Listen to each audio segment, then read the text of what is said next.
कैसे हैं आप लोग? होप सो अच्छे होंगे। तो कैसे स्टार्ट करूँ मुझे खुद भी समझ में नहीं आ रहा। एक्चुअली बहुत दिन हो गए, मतलब लगभग लास्ट वीडियो मुझे लगता है कि लॉकडाउन से पहले की, लॉकडाउन के टाइम पे आई होगी। ऑलमोस्ट एक साल होने को मैंने कोई वीडियो अपलोड नहीं किया। एग्ज़ाम्स हो गए, सब कुछ हो गया, तो मैं रिलैक्स बैठा था, सोचा कि कुछ वीडियो बनाता हूँ। तो अभी मैं इंस्टा पे एक वीडियो देख रहा था, कुछ दिन पहले की कहानी है, वुमेंस डे के जस्ट आफ्टर की, मतलब शायद 9th की है। मुझे डेट याद नहीं रहता, बट मुझे लगता है कि 9th की है वो कहानी है। जोमेटो बॉय वाली कहानी है, आप सबने देखा होगा। मुझे नहीं लगता कि शायद ही कोई होगा जो नहीं देखा होगा। तो कहानी क्या है ये सब कुछ पता है, गलती किसकी है ये अभी तक किसी को नहीं पता। सब अपने अपने साइड से उसको फेवर कर रहे हैं, कोई गर्ल्स को फेवर कर रहा है, कोई जोमेटो बॉय को फेवर कर रहा है, मतलब कि कोई किस मतलब कंक्लूजन पे नहीं पहुंचा। बट मैं एक चीज़ देखा था कि हुआ ये कि जब जैसे ही 9th को ये घटना हुई थी वुमेंस डे के बाद, तो एक बहुत बड़ी मतलब ऑर्गेनाइजेशन का है, सिविल सोसाइटी अपने आप को कहती है एशिया की, तो उसने डायरेक्ट टैग किया कि ये वुमेन है हर्षिता चंद्रानी जिसका नाम था।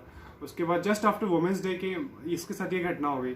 तो मैं सोचा कि यार चलो ठीक है, ये घटना हुई, ये बहुत गलत था, क्योंकि किसी भी औरत के ऊपर हाथ उठाना, उससे बदतमीजी करना, ना ये हमारे संस्कार में आता है और ना ये हमें मतलब कि शोभा देता है कि हाँ ये हम करें। क्योंकि हमारी जो कंट्री है ना वो अलग है सब देश के कंपैरिजन में। यहाँ पे जो गर्ल्स होते हैं उनको इक्वल अपॉर्चुनिटी मिलनी चाहिए, और ये ऐसे लॉ भी आ रहे हैं, वुमेन एम्पावरमेंट होना चाहिए। क्यों? क्योंकि इतना जो गलत हुआ है ना हमारे वुमेन्स के साथ हिस्ट्री में, उसके मतलब कि कभी कुछ कह ही नहीं सकता, ना मैं कह सकता हूँ ना कोई कह सकता। तो फिर मैं सोचा कि क्या कर, मतलब कुछ समझ में नहीं आता मुझे कि करना क्या चाहिए।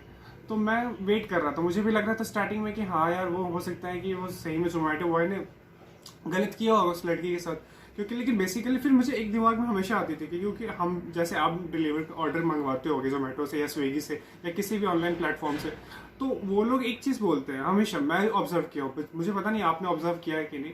वो जाते जाते एक चीज़ हमेशा बोलते हैं, भैया रेटिंग कर देना, भैया रेटिंग कर देना। तो ये रेटिंग कर देना मतलब ऐसा क्यों बोलते हैं? तो बेसिकली ये होता है कि उनके रेटिंग से उनका मतलब जो वर्क है ना वो डिफाइंड होता है। अगर जितनी ज़्यादा रेटिंग, जितनी अच्छी रेटिंग होगी, उन्हें उतना ज़्यादा मतलब कि इंसेंटिव्स मिलेगा।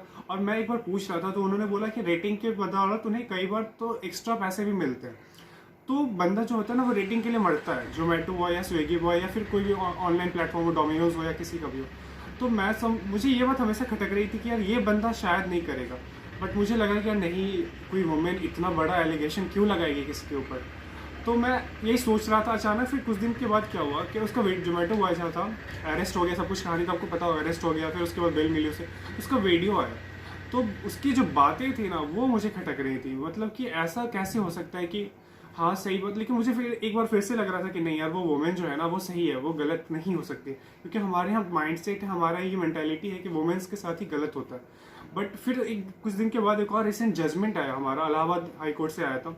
आपने भी सुना होगा कि विष्णु तिवारी वाली जो केस थी, कि जो बंदे के ऊपर रेप का एलिगेशन लगा था, SC/ST एक्ट लगे थे, वो बंदा 20 साल तक जेल में रहा था। कहानी क्या है वो आप सबको पता है, अगर नहीं पता तो मैं ब्रीफली बता देता हूँ। तो हुआ ये था कि विष्णु तिवारी नाम का बंदा था, 23 साल उसकी शायद एज थी, और यूपी का शायद जगह याद नहीं मुझे, वहाँ का रहने वाला था। बेसिकली वो रहने वाला यूपी का था। तो उसके ऊपर क्या हुआ कि फॉल्स एलिगेशन लगाए गए, एक रेप का और SC/ST एक्ट का, और जो कि मतलब कि सारे जो एविडेंस थे वो सब कुछ उसके अगेंस्ट आ रहे थे, जबकि ऐसा कुछ प्रूव भी नहीं हुआ था। जबकि जो वुमेन ने उसके ऊपर एलिगेशन लगाए थे उसने पुलिस को कुछ और मतलब ये अब रिपोर्ट में कुछ और लिखवाई और कोर्ट में कुछ और कहा। मतलब कि जब फाइनल जजमेंट अभी रिसेंट जो आया है वो हम ये इलाहाबाद हाई कोर्ट का, तो उसमें ये बोला गया है कि दोनों जो स्टेटमेंट उसके कॉन्फ्लिक्ट कर रहे थे, अपना कॉन्ट्रडिक्ट कर रहे थे, सॉरी। तो मतलब मैं ये सोचा कि यार सही बात है, जब यहाँ पे वो गलत हो सकता है, वो जो लड़की थी, तो फिर क्या ये बंदा हो सकता है जोमेटो बॉय भी सही हो सकता है ना।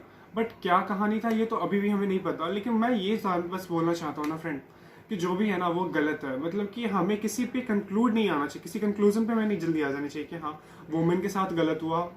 जो कहानी है वो हमें भी पता है कि हो सकता है कि मतलब कि सही में। और एक चीज़ और देखो फ्रेंड, मैं ये नहीं बोल रहा हूँ कि हर्षिता चंद्रानी जो है वो मतलब कि वो गलत है वो या फिर कुछ और कर रही है, मतलब कि पब्लिसिटी।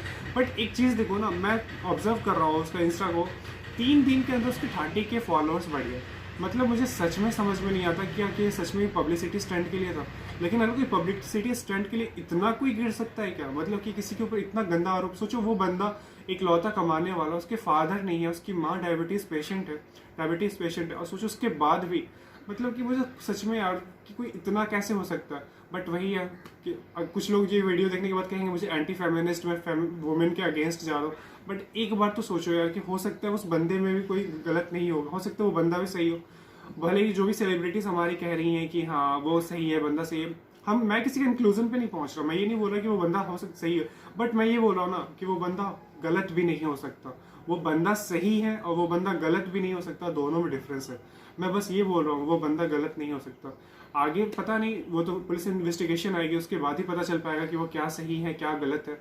बट जो भी लगता है ना यार, किसी भी कंक्लूजन पे पहुंचने से पहले एक बार तुम प्लेस एनालिसिस करना चाहिए, हमें दूसरी साइड की भी बात सुननी चाहिए कि हो सकता है वो बंदा जो बोल रहा है वो सही बोल रहा है, या फिर हो सकता है कि आने वाले समय में हमें पता भी चल जाए कि क्या कहानी थी, वो क्रिस्टल क्लियर हो जाए। बट जहाँ तक मुझे लगता है ना यार, सही में वो गिल्टी नहीं था, एक बार उसे भी चांस देना चाहिए। और जो जो भी किया है ना काम, अगर हर्षिता चंद्रानी ने ऐसे फॉल्स एलिगेशन लगाया है ना, सच में यार उसे सजा मिलनी ही चाहिए। तो यही था मेरा आज का वीडियो, होप सो कि अच्छा लगा हो। मैंने ज़्यादा कुछ ऐड वैड नहीं किया, बस अपनी फीलिंग्स थी जो मुझे बतानी थी इस वीडियो के थ्रू कि यार कुछ भी कंक्लूड करना है ना, प्लीज़ दूसरे साइड की बात सुनो।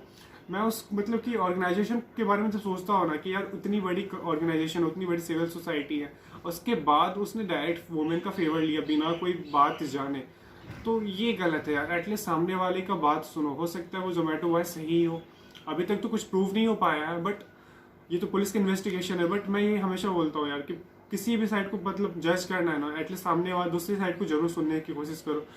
मानता हूँ कि ये मुश्किल है बट नामुमकिन नहीं है। तो अगली बार कुछ भी शेयर करो या कुछ भी लाइक करो या कुछ भी करो ना, तो एक बार जानना कि क्या वो सही है या क्या गलत, क्योंकि सिर्फ उससे तुम्हारे लाइक से उसके ऊपर कोई इम्पैक्ट नहीं पड़ रहा, अपोजिट पार्टी के ऊपर भी इम्पैक्ट पड़ रहा।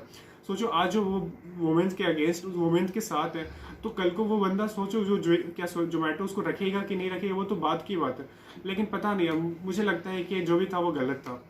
तो होप सो कि आपको ये फ्रेंड वीडियो अच्छा लगा हो। अगर अच्छा लगा हो तो एज यूजुअल लाइक कीजिए, ज़्यादा से ज़्यादा शेयर कीजिए, और हाँ मेरे इस चैनल को सब्सक्राइब करना बिल्कुल मत भूलिए, स्टडी लाइक जो हमारा चैनल है।